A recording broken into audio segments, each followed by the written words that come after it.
talk about small business all the time. I tell people there's another report out right now that the Wall Street Journal, Fox Business, everybody's saying that the IRS is going after small businesses.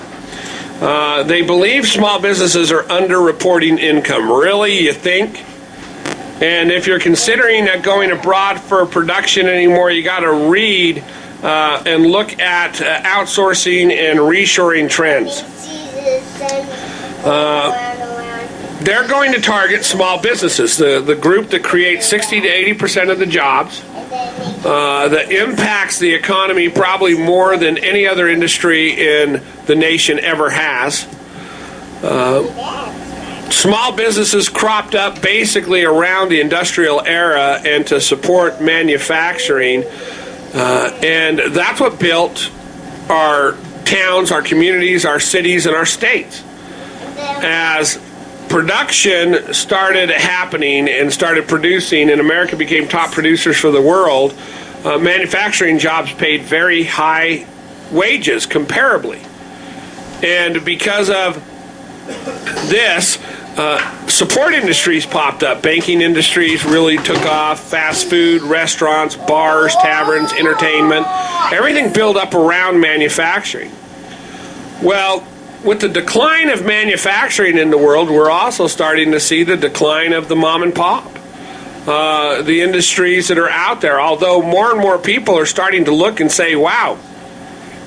And this are the productive people in society. They're looking around and saying, wow, I'm either going to have to work 3 to 4 jobs to keep up with what's going on in the world today and just even maintain food on my table for my family. And I'm not talking about having a great quality of life with vacations and whatnot. I'm talking about just being able to provide the bare necessities.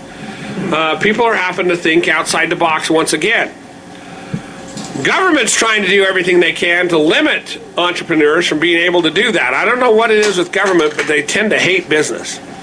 And they're trying to convince people in America that all business is bad when it's just the business of politics that is bad and the large corporations. So I've always supported the small businesses, the people who go out there and work and innovate and look for methods to do, and they help me. They've been part of a barter group that I deal with because barter's becoming a way of life also.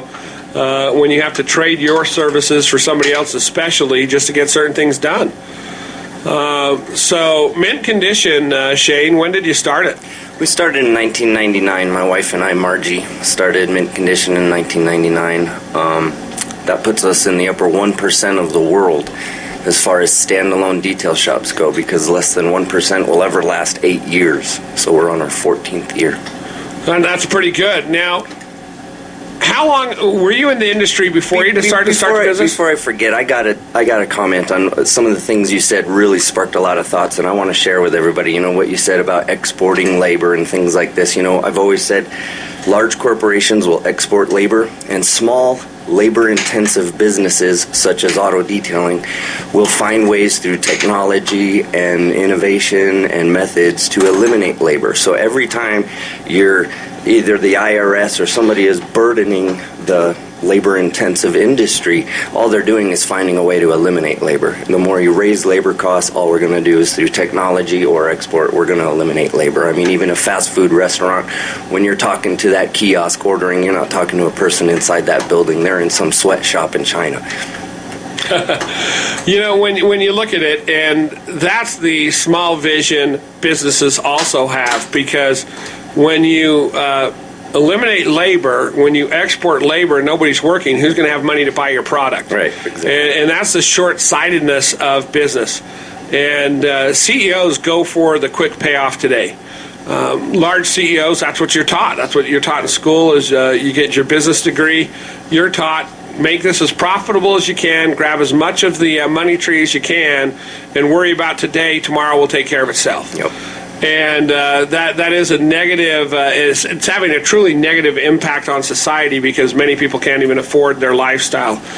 In the auto detailing, were you in that prior to 1999? Did you work for other people? I grew up in a custodial business. Today it's probably one of the largest custodial businesses in upstate New York. But as a kid growing up, we were broke, dead broke, and I've watched that business go from, we didn't even have heat in the van, and I had to sit on the engine in order to stay warm as a kid, to where now, my dad's paying cash for cars and stuff, and just, oh man, unbelievable, 150 employees and something I never would have imagined.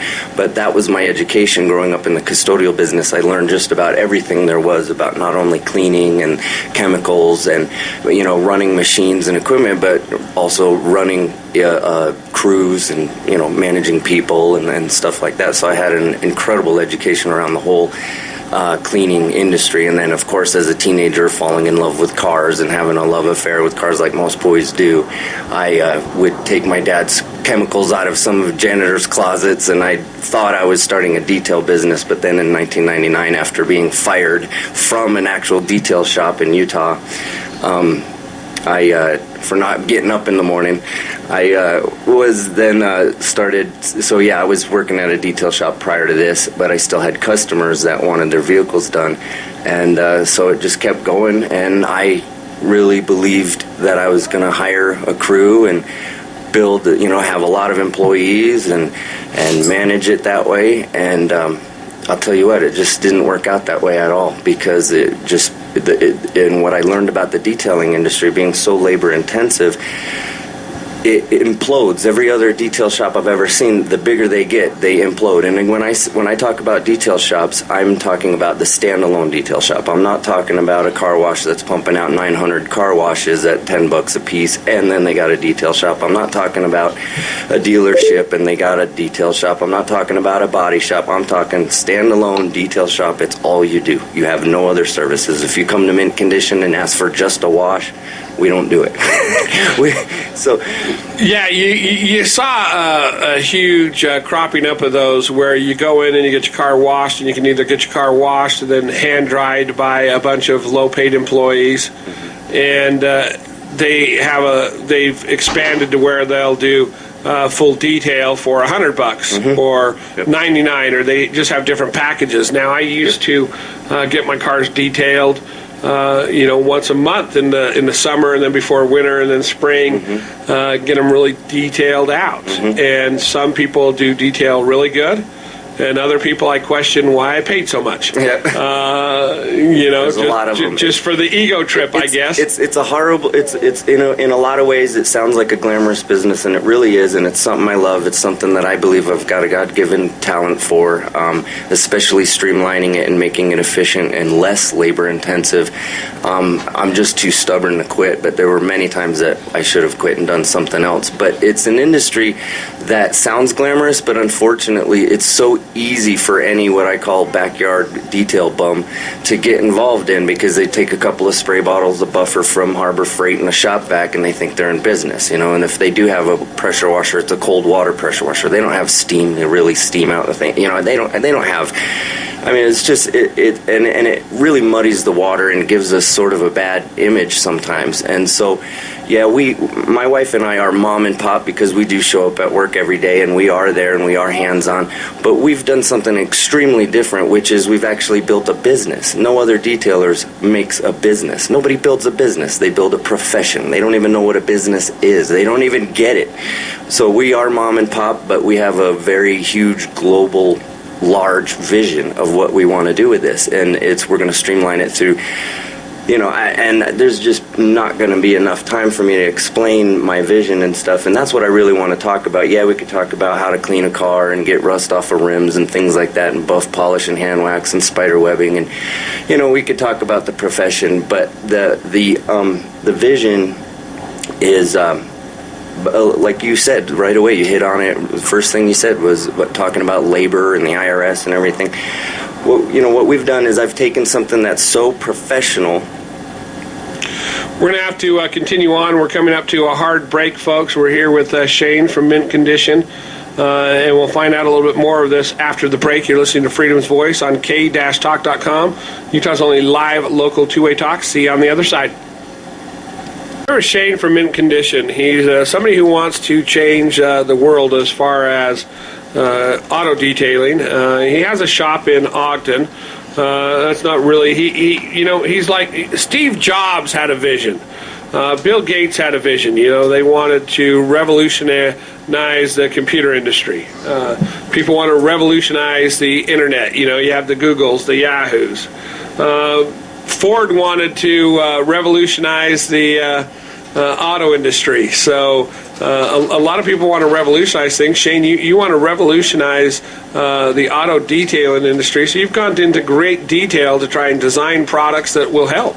Yeah, products and equipment. Most detailers are product-based. They're product-focused and professional-focused. And, of course, we got to be professionals, and, of course, we have products. But we're equipment-based. We are system-based. And, I like how you brought up Bill Gates. Bill Gates makes it so any retard can use a computer by pointing and clicking, and he becomes a billionaire. Steve Jobs, Henry Ford makes a way to pop out a automobile every 15 minutes, and he becomes wildly successful. What has been interesting to see is the reaction to not only customers but other detailers. It's like their fangs grow and they get bloodthirsty when I tell them I got an automatic polisher. It's just wild and outrageous. $10,000 in just floor mat washing equipment. Detailers tend to be professional based and, oh, look at me and I'm the professional and I am the magic and that's what you're paying for. Well, if you're really that good, you're going to get busy. And when you get busy, you're just going to be training your own competition, because then you can't afford to pay somebody that's as good as you. And so what we've done is we've basically made it so that I can take anybody off the street and have them buffing, polishing, and hand waxing 20 cars a day. I can have them do 80 floor mats automatically while they're doing other things. We've really made it so that anybody can do what I do, and I want to be not the magic. Yeah, so how long does it take to, you've got a lot of designs, patent pending, you got them registered? We're working on it. Yeah, there's so many of them, and all it is pushing a pen and paper. But so it shouldn't cost $10,000 for one patent. But patents cost a lot of money, and then whether or not the government's going to recognize it as your patent, whether or not they say it infringes on somebody else's patent. Yep. They say that's the review process they have to go into. Yeah. Why? I know the auto industry was a passion of yours. Mm-hmm. I understand that cleaning, it's been in your blood for years. Yeah, absolutely. But when you look at everything that you can revolutionize, yeah, I know. Why was auto detailing the choice? It's in my blood, like you said. There was a time where we thought we were going to sell the business, and we basically had 10 months off. And of course, my wife, wanting me to be a responsible husband and father, of course, encouraged me to get a job. Just wasn't going to happen. If I was doing anything, it was detailing. I would actually, because I still had keys to the building and stuff, I'd go in at night and detail cars, and it's just in my blood. There's nothing else. It's been really wild. Things have happened that you can't explain. I'll envision something and I'll picture it and I'll just wrap my mind around it, and it will appear out of thin air. As crazy as that sounds. If I want an automatic car wash, an $80,000 automatic car wash, it shows up. Nothing else in my life has done that, other than envisioning a beautiful woman who I attracted in my life, and I got that too. But other than my wife and my business, nothing I really fantasize about or think about that hard ever materializes the way it does in the detailing business. So, your wife, she's been a great support in this. She's right there working with you? Oh, yeah. If she leaves the shop, I'm going home. I'm not staying without her. No way. Yeah. So, how many current employees do you have? 2. 2? Yep. So, growing. It's small. Yeah, it's small. But that's what small business is. Nobody starts with 100. But that was my goal all along, is I very early on learned that I was not good at managing people and the paperwork and the payroll and all of that stuff, but I loved equipment. So if I hired one guy and said, all you do all year long is wash cars, I can't pay him 20 grand a year. I mean, you got to pay him more than that, right? But in 5 years, that'd be over 80 grand. So my mentality is, let's buy an $80,000 car wash. Well, you don't do it by hand. You must not be a good detailer. No, we still do it by hand. The car wash with the spot-free rinse and the RO and the reverse osmosis and the high pressure and the automatic wheel detailing system that I made, it saves a tremendous amount of time and labor. Well, we have an automatic polisher, rolls over your car, buffs, polishes, and hand waxes the car 5,600 times per minute, every inch that it covers. And you say, well, how can that do as good of a job by hand? We still do it by hand, but it allows us to do it quick, fast, sloppy, and then that automatic polisher is that employee that sits there and wipes the car down with microfiber towels, bringing it to a shine, taking the final wax and sealant off. So these are things that, where was I going with that? You tell me. The efficiency of why you decided not to go with lots of labor and to keep the labor costs down. Yeah. I just wanted to eliminate employees. So employees is not a measure of our business. We're one of the biggest detailing businesses there is. Nobody does 22 cars in less than 8 hours. And out of the 4 of us, even though there's only 4 of us and we're doing 97 cars, complete details a week, none of us are working a 40-hour week. So it's a huge business, but it's huge on the inside with equipment and labor. Other detail shops, other detailers, they go out of business, they have nothing to sell. They say, well, my name, and it's like, whatever. That stuff is worth nothing. If I drop dead or get hit by a bus tomorrow, my wife can sell more in scrap metal than most detail shops are worth. There are 330 million plus people in the United States.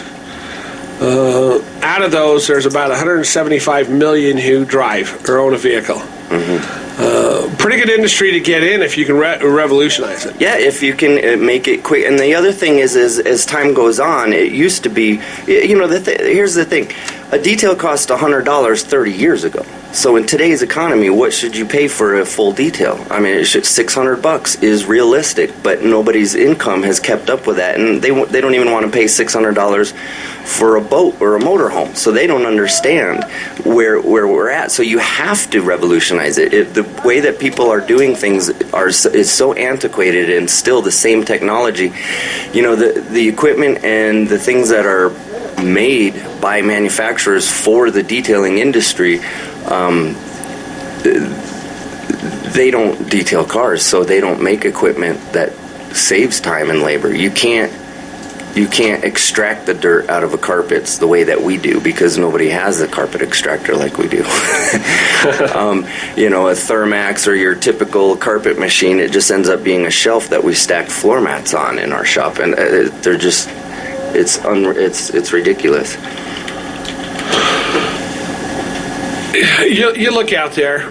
You've struggled. I mean, you've went homeless while you've been trying to start a building. You've lived on the street. This has to be a passion. I mean, and the struggle. That's what people don't realize about small business entrepreneurs is they sacrifice everything. And this is where it irritates me when people talk about, these businesses, they make all this money, they don't pay their employees enough.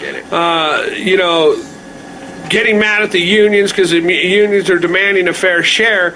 They don't understand the sacrifice that people put into starting a business from day one, and they're not willing to make that sacrifice themselves. They want to live off the creativity of someone else. Yeah, you're really hitting a button with me, and we deal with that and experience that in a different way, even with the customers. They don't, like you were asking about my wife being there and stuff. Oh yeah, I'm not talking to the customers. Absolutely not, because I am so passionate and I have sacrificed and I have worked so hard to create what I know is the absolute greatest business of its kind in the world. I know it is. I know we're the most advanced detail shop on the planet.